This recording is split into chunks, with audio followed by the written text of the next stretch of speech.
Pemirsa, dengan naiknya harga aftur sejak awal Agustus lalu mencapai 15%, memicu kenaikan harga tiket pesawat saat ini. Kondisi tersebut pun menyebabkan penurunan jumlah penumpang pesawat dari menuju ke Palembang.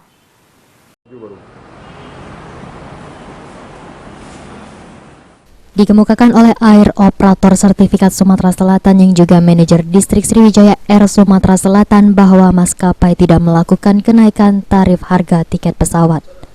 Namun yang terjadi karena adanya komponen di dalam dunia industri maskapai tanah air diantaranya aftur sebagai bahan bakar pesawat kini alami kenaikan yang cukup signifikan mencapai 15%. Dengan kondisi tersebut, kini hampir seluruh maskapai di tanah air alami penurunan jumlah penumpang yang signifikan. Maskapai pun kini sedang melakukan edukasi terhadap seluruh calon penumpang terkait dengan kondisi yang sedang dihadapi oleh maskapai saat ini. Begini ya, kalau kami di airline industry ini menyikapinya seperti ini. Kebetulan saya juga sudah berkoordinasi juga dengan dengan pihak Angkasa Pura II minggu yang lalu ya. Tentunya kenaikan ini di kami sendiri tidak ada kenaikan tarif.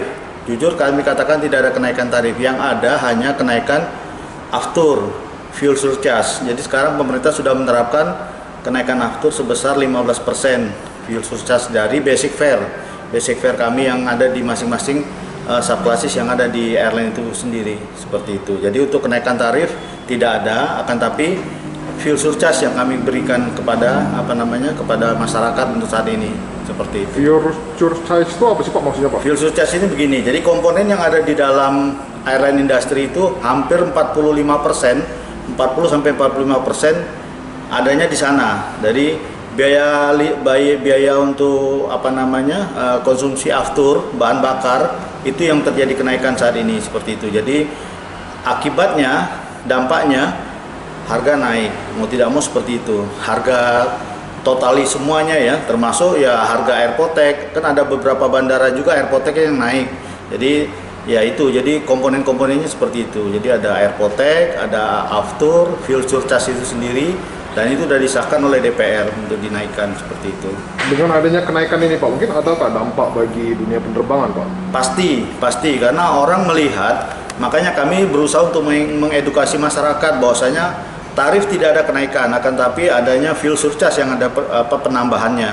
Kami sedang mengedukasi itu, tapi karena memang ini sudah diketahui oleh masyarakat adanya kenaikan ini, jadi agak sedikit penurunan load factor untuk saat ini. Semua rute, bukan hanya di rute-rute kami, termasuk rute-rute yang lainnya, seperti itu.